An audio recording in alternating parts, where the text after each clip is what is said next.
नमस्कार प्रिय भक्तों, आज हम आपको सुनाने जा रहे हैं सकट चौथ, जिसे संकष्टी चतुर्थी भी कहा जाता है, की पावन कथा। यह व्रत विशेष रूप से माताएं अपनी संतान की लंबी आयु, अच्छे स्वास्थ्य और संकटों से रक्षा के लिए करती हैं। इस दिन भगवान गणेश की पूजा का विशेष महत्व माना गया है, क्योंकि वे विघ्नहर्ता हैं। आइए श्रद्धा और भक्ति के साथ इस दिव्य कथा को आरंभ करें।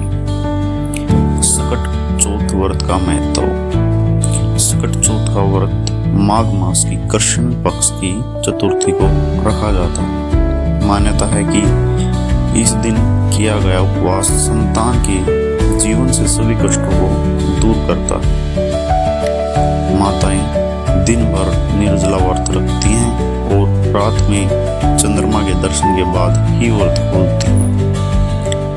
यह व्रत त्याग, विश्वास और मातृत्व की शक्ति का प्रतीक है। मुख्य सकट चौथ कथा। प्राचीन समय की बात है, एक गांव में एक ब्राह्मण दंपति रहता था। वे बहुत गरीब थे। वे बहुत धर्मपरायण भी थे, लेकिन गरीबी और संतान की बीमारी से अत्यंत दुखी रहते थे। ब्राह्मण की पत्नी दिन रात अपने बच्चों की चिंता में रहती थी। एक दिन गांव में एक साधु आई। उसने ब्राह्मणी को सकट चौथ का महत्व बताया और कहा, यदि तुम पूरे नियम और श्रद्धा से सकट चौथ का व्रत करोगी तो भगवान गणेश स्वयं तुम्हारे संकट हर लेंगे। ब्राह्मणी ने उसकी बात मानकर उसी वर्ष माघ महीने में सकट चौथ का व्रत रखने का संकल्प लिया। सकट चौथ के दिन उसने सूर्योदय से पहले स्नान किया, घर की सफाई की और मन में गणेश जी का ध्यान किया। दिन भर उसने न तो जल पिया न ही अन्न ग्रहण किया। संध्या होते होते उसका शरीर कमजोर हो गया, लेकिन मन अडिग रहा। रात्रि में जब चंद्रमा निकला तो उसने दीपक जलाया, चंद्रमा को अर्घ्य दिया और कहा, हे गणेश जी, मेरी संतान की रक्षा करना।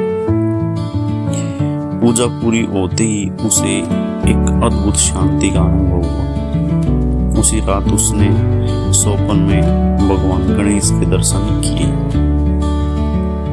गणेश जी ने कहा, हे माता, तुम्हारी भक्ति से मैं प्रसन्न हूँ। तुम्हारी संतान दीर्घ आयु और स्वस्थ होगी। कुछ ही दिनों में चमत्कार हुआ।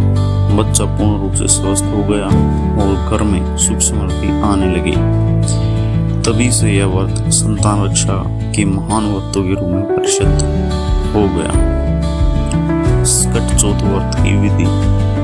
प्रातः स्नान कर स्वच्छ वस्त्र पहने, गणेश जी की मूर्ति स्थापित करें। दिन भर निर्जला व्रत रखें। रात्रि में चंद्रमा को अर्घ्य दें। कथा सुने और सुनाएं। गणेश जी को लड्डू या तिलकुट अर्पित करें। व्रत का फल व समापन। सकट चौथ का व्रत करने से संतान की दीर्घायु होती है, रोगों से रक्षा होती है, घर में सुख शांति आती है, सभी विघ्नों का नाश होता है। अंत में मन से कहे, वक्रतुंड महाकाय, सूर्यकोटि समप्रभ, निर्विघ्नं कुरु मे देव, सर्वकार्येषु सर्वदा। गणपति बप्पा मोरया। अगर आपको यह वीडियो पसंद आई तो कृपया हमारे चैनल को लाइक, शेयर और सब्सक्राइब करना न भूलें।